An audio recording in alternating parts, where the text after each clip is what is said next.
Friends, CB মেরিস্টিম চ্যানেলে আমি তোমাদেরকে ওয়েলকাম জানাচ্ছি। তোমরা যারা 2027 সালে ওয়েস্ট বেঙ্গল জেকা এক্সাম দেবে, দেখো, আমি যেটা তোমাদেরকে এর আগেও বলেছি, জেকা এক্সামের জন্য কিন্তু মিনিমাম 1 বছর প্রিপারেশন নেওয়াটা উচিত। মানে এটা আমার ব্যক্তিগত মতে আমরা বলছি, আমাদের ইনস্টিটিউটে আমরা স্টুডেন্টদেরকে সেইভাবেই বলি, গাইড করি।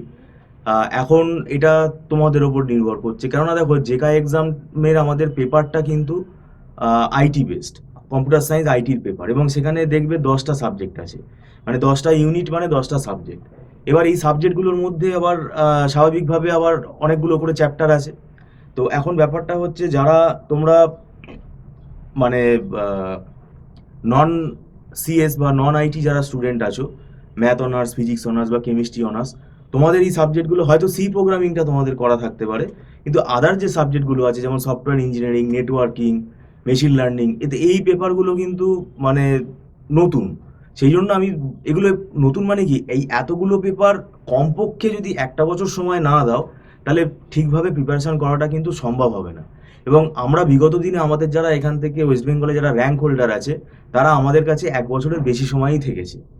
তো সেটা স্টুডেন্টের ব্যক্তিগত ব্যাপার। আমাদের যেটা বলার ভাগ আমরা বললাম। আমাদের এখানে কিন্তু রেগুলার বেসিসে আমরা পড়াবার পরে ক্লাস টেস্ট নেই অনলাইনে, পরবর্তীকালে মক টেস্টও কন্ডাক্ট হয়। এবং এখানে একটা হিসেব আছে, টেকনিক্যাল একটা রুল আছে, যে সেটা ফলো করতে হবে। যে এখানে সব সাবজেক্ট কি 100% পড়ে চলে যাব, সেটাও একটা ব্যাপার আছে, কতটা পড়বো, ঠিক আছে, কোন কোন সেকশন থেকে অ্যাটেন্ড করলে আমার কতটা স্কোর আমি ক্যারি করতে পারি, নেগেটিভ মার্কিং কি করে মানে আমরা অ্যাভয়েড করব, কারণ একটা পার্ট নেগেটিভ মার্কিং আছে কিন্তু। এবং শর্টকাট টেকনিকগুলো জানতে হবে, যে কিভাবে আমরা তাড়াতাড়ি কোয়েশ্চেনটাকে সলভ করব, কারণ এখানে সময় কিন্তু বেশি পাবে না। আর এখানে কোনো থিওরির ব্যাপার নেই, তাই এখানে কিন্তু সবই যে এমসিকিউ বেস কোয়েশ্চেন আসবে, সেগুলো কিন্তু লজিক ক্লিয়ার না থাকলে তুমি অ্যাটেন্ড করতে পারবে না। এবং আন্দাজে যত বেশি করবে তত দেখবে নেগেটিভ মার্কিং হওয়ার চান্স বেড়ে যাবে। তার জন্য যেটা দরকার সেটা হচ্ছে কনসেপ্ট বেসিসে পড়া। সেই জন্য আমরা কিন্তু পরীক্ষার 3 মাস আগে, 4 মাস আগে, এমনকি 6 মাস আগেও আমরা স্টুডেন্টকে নিতে চাই না, ঠিক আছে, কেননা হবে না, কমপ্লিট হবে না, বড় জোর 3টে কি 4টে ইউনিট পড়া হবে। তো সেই জন্য এখানে মাথায় রাখবে, যারা 2027-এ ওয়েস্ট বেঙ্গল জেকা এক্সাম দেবে ভাবছো, তোমরা এখন থেকেই আমাদের সাথে যোগাযোগ করতে পারো, এনরোল করতে পারো। আর এখানে কোনো লামসাম টাকা চার্জ হয় না, এখানে পুরোপুরি মান্থলি ফিস সিস্টেমে কিন্তু ক্লাস হয়। এবং সেটা অ্যাডভান্স পেমেন্টে ক্লাস হয়, এবং এটা নট রিফান্ডেবল।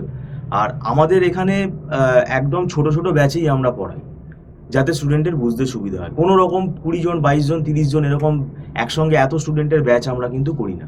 একদম ছোট ছোট ব্যাচেই আমরা পড়াই, এবং সঙ্গে সঙ্গে কোনো ডাউট হলে সেটা সঙ্গে সঙ্গে টিচারের সাথে কথা বলে সেটা তোমরা ক্লিয়ার করে নিতে পারবে। আর আমাদের এখানে দেখো কোনো লামসাম টাকা চার্জ করা হচ্ছে না, সেই জন্য স্টুডেন্টের দিক থেকেও কিন্তু ফ্লেক্সিবিলিটি থাকবে, সে তার ভালো লাগলে সে কন্টিনিউ করবে। তো যাই হোক, এখানে কিন্তু আমরা দীর্ঘদিন ধরে কম্পিটিটিভ এক্সাম আমাদের ইনস্টিটিউটে এটা পড়াচ্ছি। এবং এই এক্সামটা, যে কোনো কম্পিটিটিভ এক্সামের আসল যে অস্ত্র সেটা হচ্ছে এক্সাম। তোমাকে ক্লাস টেস্ট দিতে হবে। পরীক্ষা যদি না দাও তাহলে কিন্তু কোনো লাভ হবে না, এবং পরীক্ষাটা দিলেই তোমার কোথায় ড্রব্যাকগুলো আছে সেগুলো ধরা পড়বে। আর আমরা দেরি করে স্টুডেন্ট আসলে নেই না, তার কারণ হচ্ছে আমরা কনসেপ্ট বেসিসে পড়াই।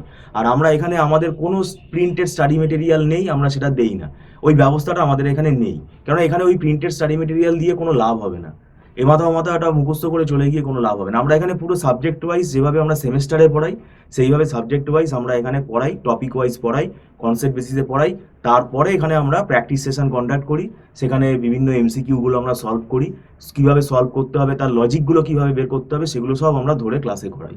তো যাই হোক, ভিডিওটা সম্পূর্ণ দেখার জন্য তোমাদেরকে আমি ধন্যবাদ জানাচ্ছি। যদি তোমরা যোগাযোগ করতে চাও, এনরোল করার জন্য কথা বলতে পারো। Thank you so much.